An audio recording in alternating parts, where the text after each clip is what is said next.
माता की।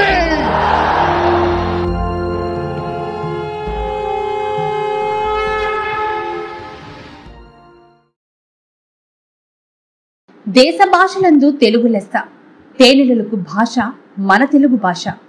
అమ్మదనం నిండిన కమ్మనైనది మన భాష తెలుగు. ప్రపంచవ్యాప్తంగా ఉన్న తెలుగు ప్రజలకు తెలుగు భాషా దినోత్సవ శుభాకాంక్షలు. మన భాషలోని మాధుర్యం, గొప్పదనం ఇక ఏ భాషలోనూ లేదు. వ్యవహారిక భాషోద్యమ నాయకుడు గిడుగు వెంకటరామూర్తి జయంతి సందర్భంగా తెలుగు భాష రక్షణకు వారు చేసిన సేవలను స్మరించుకుంటూ తెలుగు భాష కనుమరుగైపోకుండా చూడాల్సిన బాధ్యత ప్రతి ఒక్కరిపై ఉంది. ప్రపంచీకరణతో పోటీ పడుతున్న మన మాతృభాష తెలుగే అన్న సంగతి ప్రతి ఒక్కరూ గుర్తుంచుకోవాలి.